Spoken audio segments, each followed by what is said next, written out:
लेकिन ख्वाजा आसिफ साहब के मैं स्टेटमेंट्स देख रहा था, ये तो शर्मिंदा भी नहीं होते।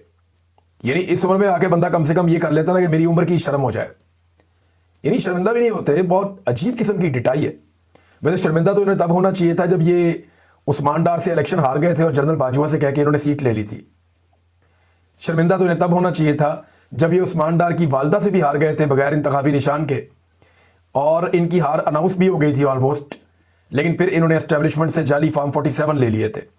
अब भी शर्मिंदा नहीं हो रहे। एक दिन पहले तक ख्वाजा आसिफ जिन मुज़ाकरात को गद्दारी कह रहे थे, मुल्क की दुश्मनी करार दे रहे थे, अभी वही मुज़ाकरात करने के बाद वो जश्न मना रहे हैं कि जनाब हमारा तो काम हो गया, काम बन गया, कमाल काम हो गया, हमें तो बड़ी कामयाबी मिल गई, और कामयाबी अपने खाते में डालने की कोशिश कर रहे हैं। यही तो इमरान खान समझा रहा था।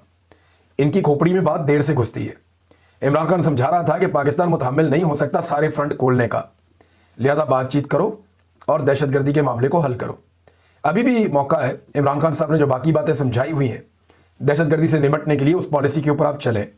ताकत का इस्तेमाल कम करें, दिमाग का इस्तेमाल ज़्यादा करें, सियासी लोगों को आगे लेकर आएँ, कबायली जरगे से बातचीत करें, ये मामला हल की तरफ जाएगा, वैसे नहीं जाएगा।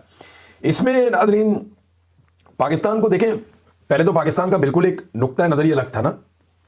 जब पाकिस्तान डोनाल्ड ट्रंप को तश्तरी में सजाकर अफगानिस्तान के साथ एक जंग पेश कर रहा था कि हुक्म कीजिए आका क्या करना है, तो ट्रंप ने ही फैसला करना था जो भी करना था। लेकिन हुआ क्या? हुआ ये कि डोनाल्ड ट्रंप ने इस पर कोई तवज्जो नहीं दी, और उसकी वजह यह है कि अमेरिका में डोनाल्ड ट्रंप के साथ जो हो रहा है वो कम हो रहा है। वहाँ पे तारीखी नौइयत के बड़े बड़े एहतजाज हो रहे हैं। इतने बड़े एहतजाज पहले अमरीकी सदूर के खिलाफ हमने नहीं देखे। एहतजाज होते रहते हैं अमेरिका में, लेकिन इस बड़े पैमाने पर इस तरीके से ऑर्गेनाइज एहतजाज, ये बहुत बड़ी कंपेन बन गई है। नो किंग्स मूवमेंट, कि कोई बादशाहत नहीं है, ये मूवमेंट चल रही है वहाँ पे अमेरिका में, ट्रंप के खिलाफ चल रही है।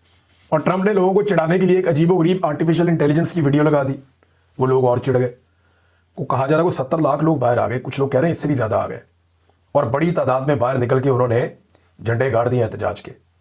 लेकिन वहाँ पे मैं हैरान हो रहा था, ना कंटेनर लगते हैं, ना गिरफ्तारियाँ होती हैं, ना चादर और चारदीवारी का तकद्दुस पामाल किया जाता है, ना बंदों को उठाया जाता है उनके घरों से, ना ख़वातीन को सड़कों पे घसीटा गया वहाँ पे, ना गोलियाँ चलाई गई। भी अमेरिका के पास तो बेहतरीन हथियार है, उनकी फ़ोर्स तो बहुत ताकतवर है पाकिस्तान की फ़ोर्स से। आपने देखा ना, आपके आर्मी चीफ भी वहाँ जाते हैं तो कैसे मुहज़्ज़िब होकर खड़े होते हैं, जो यहाँ के सबसे ताकतवर आदमी है। तो इसका मतलब है वो बहुत ताकतवर है अमेरिकन, लेकिन उन्होंने यूज़ ऑफ फोर्स अपने लोगों पर नहीं किया। ये इक़दार होती हैं मुल्कों की, उन्हें पता है कि अपने लोगों को नहीं मारते हैं। लेकिन आप देखें पाकिस्तान में हमारी जो मिलिट्री एस्टेब्लिशमेंट है वो ऐसी पॉलिसियाँ बनाते हैं जिनमें वो अपने लोगों को मारते हैं। अब जब ट्रंप ने इस पर तवज्जो नहीं दी तो पाकिस्तान को एक और बात का ख़तरा पैदा हुआ। पाकिस्तान के पास कुछ इंटेलिजेंस रिपोर्ट्स हैं, और ये मैं आपको ज़िम्मेदारी के साथ कह रहा हूँ, इक्का दुक्का जगह पे ये चीज़ें छपी भी हैं, लेकिन मैं जो आपको न्यूज़ दे रहा हूँ ये मैं अपने सोर्स से आपको खबर दे रहा हूँ, और ये कंफर्म भी कर सकते हैं जो जर्नलिस्ट हैं इस्लामाबाद में, रावलपिंडी में। पाकिस्तान की इंटेलिजेंस के पास ये इतला है कि भारत बहुत जल्द अगले 1 या 2 महीने में कोई ना कोई फॉल्स फ्लैग ऑपरेशन करके दोबारा पाकिस्तान के साथ ऑपरेशन सिंदूर जैसी सूरत पैदा कर सकता है। ऐसे में अफगानिस्तान के साथ एक पंगे में लगातार रहना और फिर भारत जैसे खतरे का सामना करना, ये दोनों चीज़ें अगर एक साथ होती हैं तो पाकिस्तान के लिए बड़ी प्रॉब्लम हो सकती थी। लिहाजा उस वक्त पाकिस्तान ने फ़ौरन कोशिश की, कतर को बीच में डाला, और फिर हमारा एक सीज़ फायर का मुआहदा हो गया। अब सीज़ फायर का मुआहदा तो हमारे पास है, लेकिन यहाँ पे एक और ख़बर आई है जो बड़ी तशवीशनाक है। ख़बर यह है कि बड़ी खामोशी के साथ ये काम डाला गया, और इफ्तिखार फिरदौस साहब हैं और बड़े तजुर्बाकार आदमी, इन्होंने इसकी निशानदेही की। फिर हमारे कुछ और जर्नलिस्ट हैं, उन्होंने भी निशानदेही की कि कतर ने पहले जो एक जारी किया था एलामिया, कतर से जारी हुआ था पाकिस्तान और अफ़गानिस्तान के मुज़ाकरात का, उस एलामिया में वर्ड बॉर्डर इस्तेमाल किया गया था, सरहद का लफ्ज़ इस्तेमाल किया गया था अफ़गानिस्तान और पाकिस्तान के बीच में। लेकिन फिर तालिबान के कहने पे उस लफ्ज़ को ख़त्म कर दिया गया, क्योंकि अफ़गानियों का ये मानना है, चाहे वो तालिबान है चाहे वो तालिबान नहीं है। अब ये आप नहीं कह सकते कि ये तालिबान की ये सोच है, नहीं, ये अफ़गानिस्तान के अंदर रहने वाले लोगों की सोच है, और पाकिस्तान में भी कुछ लोगों की ये सोच बाज़ औक़ात होती है। अफ़गानिस्तान में रहने वाले लोगों की ये सोच है कि ये ड्यूरेंट लाइन है, ये कोई मुस्तकिल सरहद नहीं है, हमें इसके आर पार जाने का पूरा हक़ है। दोनों तरफ हमारे लोग रहते हैं, कबाइल रहते हैं, यानी आधा गाँव जो है वो अफ़गानिस्तान में, आधा गाँव पाकिस्तान में है, तो हाउ इज़ इट पॉसिबल कि लोग आपस में ना मिले। तो वो इसको बॉर्डर तस्लीम नहीं करते, और उनके कहने के ऊपर जो है वो ये कर दिया कतर ने कि लफ्ज़ बॉर्डर ख़त्म कर दिया। और इससे बड़ी हैरत की बात यह है कि पाकिस्तान ने इस पर एतराज़ कोई नहीं किया, खामोशी।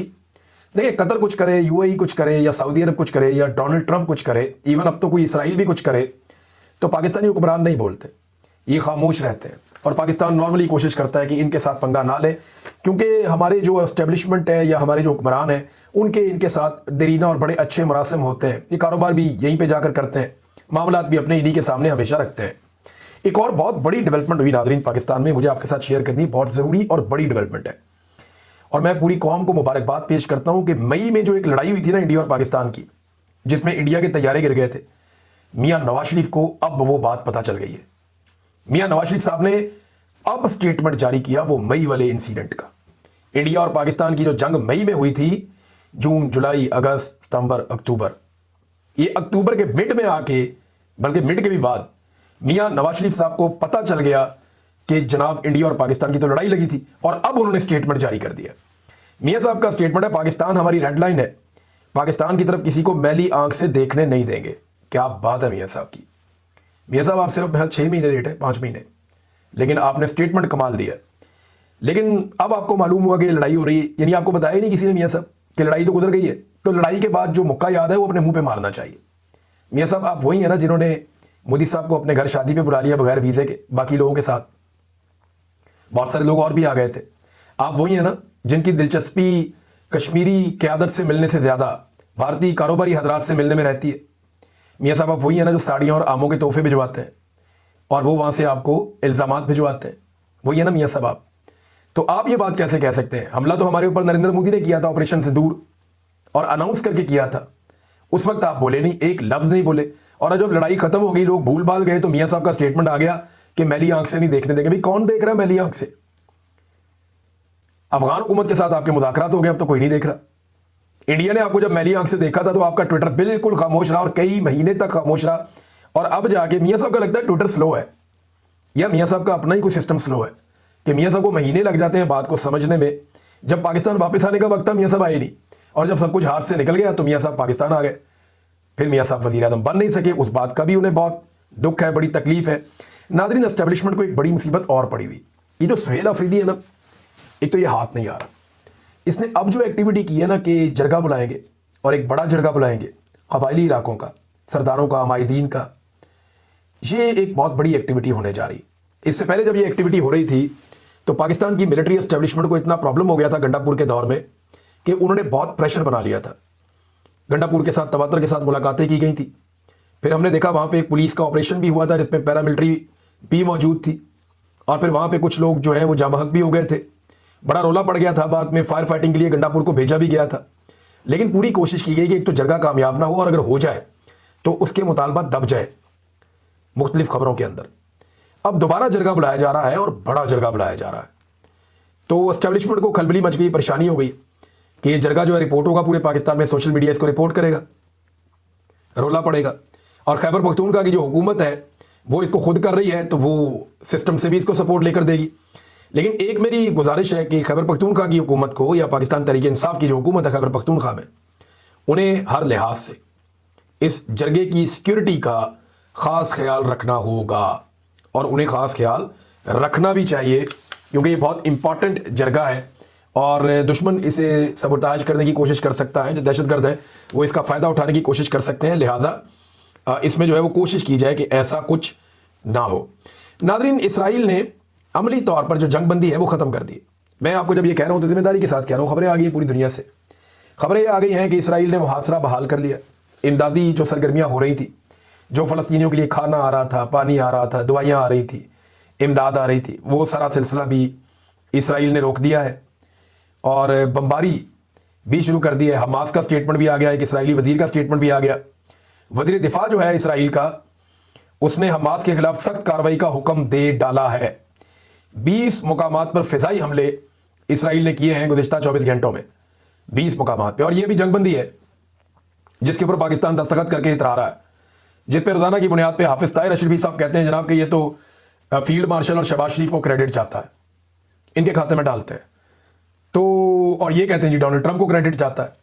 ये उन सारों को क्रेडिट चाहता है जो बमबारी हो रही है, जो इसके अंदर शामिल थे।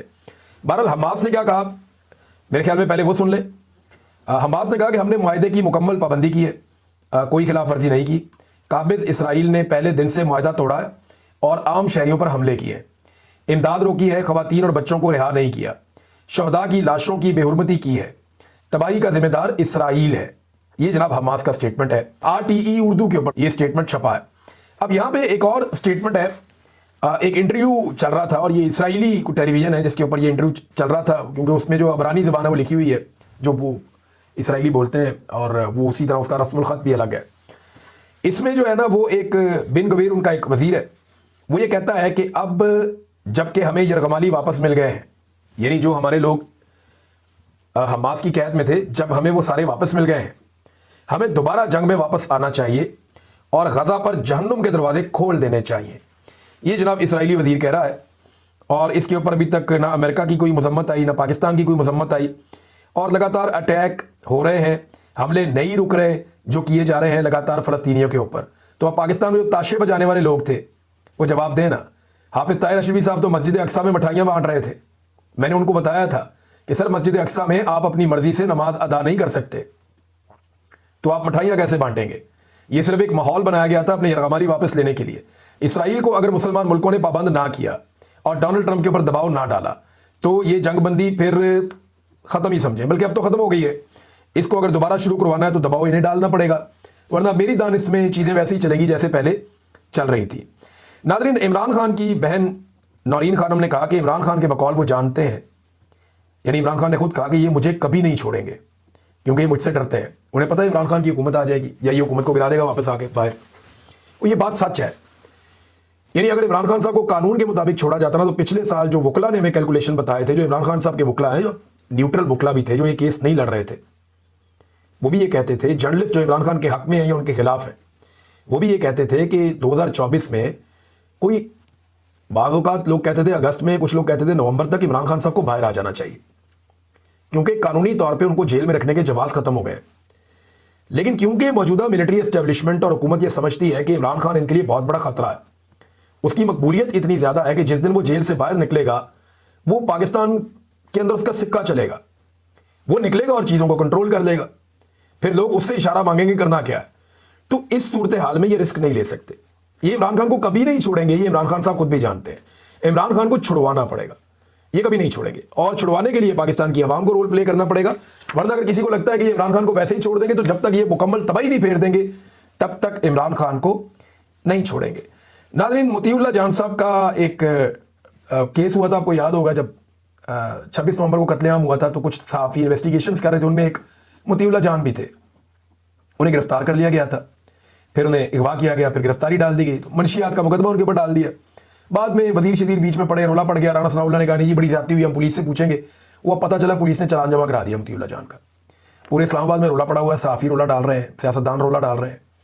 तो ये रूटीन चीज़ है पाकिस्तान में। अब ज़रा जो इस्लामाबाद के हमारे जर्नलिस्ट हैं उनके लिए ज़रा रोला ज़्यादा डल जाता है। हमारे जैसे जो लोग हैं जो इस्लामाबाद में नहीं रहते, हमारे लिए ज़रा शोर कम बचता है। मेरी अभी थोड़े दिन पहले एक गिरफ्तारी के वारंट निकले और एक ऐसे केस में निकले जिसके सारे सबूत मेरे पास मौजूद है, एक एक चीज़ मेरे पास मौजूद है। मैंने 50 मुकदमे मैंने भुगते हैं, लेकिन कभी इस्लामाबाद से ऐसी आवाज़ नहीं उठी। तो इस्लामाबाद के जो जर्नलिस्ट हैं उन्हें सोचना चाहिए कि हम जो बाकी शहरों में या बाकी इलाकों में रहने वाले सहाफ़ी हैं, हम भी इंसान हैं और हम भी जर्नलिस्ट हैं, हमारे लिए भी वैसी आवाज़ उठाया करें जैसे हम उनके लिए आवाज़ उठाते हैं। तो मोतीउल्लाह जान साहब ने हक अदा किया था उस वक्त सहाफ़त का, साकिब बशीर साहब ने भी, और इन लोगों ने पूरा जोर लगाया था, पूरी कोशिश की थी कि हक़ाइक़ सामने लेकर आएँ। और ये वो वक्त था जब हक़ाइक़ सामने लाना बहुत ही मुश्किल था, बहुत ही टफ था। बड़े बड़े सहाफ़ी जो है वो हाथ खड़े कर गए थे, तो इन लोगों ने ये काम किया था और इसकी पादाश में इन्हें गिरफ्तार भी किया गया। बड़ी ज़्यादती हुई। अब वो मामला खामोशी से पुलिस ने चालान जमा करवा दिया जाके। अंदाज़ा करें आप, यानी ये इस निज़ाम की हालत है। बहुत सारे जर्नलिस्ट इसकी मजम्मत कर रहे हैं, बिल्कुल करनी चाहिए। ये सिलसिला बंद करने का मुतालबा कर रहे हैं, बिल्कुल ये मुतालबा भी करना चाहिए, बिल्कुल जायज़ है। नाज़रीन, फजलुर रहमान साहब ने जैसे ही एहतजाज का मूड बनाया, वैसे ही मोहसिन नकवी साहब फूलों का तोहफा लेकर पहुंच गए। फजलुर रहमान साहब से मुलाकात हुई। अब मैं उम्मीद करता हूं कि फजलुर रहमान साहब की तबीयत बहाल हो चुकी होगी, क्योंकि फजलुर रहमान साहब के बारे में एक बात बड़ी क्लियर है और मैंने बहुत पहले कही थी, और मुझे फ़ख्र है कि वो बात आज तक फजलुर रहमान साहब ने गलत साबित नहीं की, कि फजलुर रहमान साहब खुद स्टेटस को है। फजलुर रहमान साहब कभी स्टेटस को, अशराफिया, एस्टेब्लिशमेंट या माफियाज के खिलाफ नहीं जाएंगे। वो हमेशा उनकी सहूलतकारी करेंगे, और उन्होंने अपनी पूरी जो सियासी करियर है उसके अंदर ये बात बार बार साबित की है। नाज़रीन, तहरीक लब्बैक अब एक और पार्टी बन गई है जिसकी खवातीन को उठा लिया गया, गिरफ्तार कर लिया गया। पीटीआई जो है वो एक ऐसी पार्टी है जिसमें बड़े पैमाने पर खवातीन की गिरफ्तारियां हुई, उन्हें गिरफ्तार किया गया, उनको उठाया गया, उनको अगवा किया गया, उनको हिरासा किया गया, चादर और चार दीवारी का तकद्दुस पामाल किया गया। अब इसी लिस्ट के अंदर तहरीक-ए-लब्बैक आ गई। अच्छा, तहरीक-ए-लब्बैक के बारे में बताऊं, इनकी खवातीन कभी एहतजाज करने नहीं आती। मैंने नहीं देखा इनकी खवातीन आए और एहतजाज करें, तोड़ फोड़ करें, मार कुटाई करें, या कहीं पे भी आए कोई एक टायर भी जलाएं, खवातीन नहीं आती। इनके ज़्यादातर मैंने नौजवान ही देखे एहतजाज करते हुए, मर्द हजरात देखे। तो अब जनाब तहरीक-ए-लब्बैक की खवातीन को भी गिरफ्तार किया गया पुलिस की जानिब से, शेखुपुरा से, शरकपुर से, पता नहीं कहाँ से। और वो खवातीन जो है उन पर मुकदमा दर्ज करके उन्हें अदालतों में पेश करें। अंदाज़ा करें आप, ये इस वक्त पाकिस्तान में सूरत हाल है। नाज़रीन, एक और बड़ी अजीब खबर मैं आपको बताता हूँ। हुकूमत ने एक इदारा बनाया हुआ था मुखालिफिन को तुन के रखने के लिए, आपको याद है वो NCCIA। अब उस इदारे के 8 अफसरान अभी तक उठा लिए गए। ये जो रिपोर्ट है, ये मुख्तलिफ मीडिया ने इस रिपोर्ट को जारी किया है। अली हमजा साहब हैं, उन्होंने भी इसको रिपोर्ट किया। माजिद निज़ामी साहब हैं, उन्होंने भी इसको रिपोर्ट किया कि दूसरों को उठाने वाले अपने पेटी भाई भी गायब करना शुरू हो गए। लाहौर से, इस्लामाबाद से और गुजरावाला से NCCI के कई अफसरान को एक एक करके उठा लिया गया। लाहौर से पता चलता है कि 6 उठाए गए हैं, एक गुजरावाला से और एक इस्लामाबाद से उठाया गया। अब ये अपने बंदे उठा रहे हैं। देखिए, अगर किसी ने गलत किया तो उसको गिरफ्तार करें ना, कानून के मुताबिक उसको कटहरे में लेकर आए, उसकी इंक्वायरी करें, उसके सबूत इकट्ठे करें। लेकिन क्योंकि पाकिस्तान में एक सिलसिला चल पड़ा, सबसे आसान बंदा अगवा करो, ले जाओ, गायब करो, मारो, कुटो, जलील करो। वो क्या किया इन्होंने उसके साथ, जो कमिश्नर था चट्ठा रावलपिंडी वाला, पूरी खबर है मेरे पास, आपको देता हूँ 1-2 दिन में।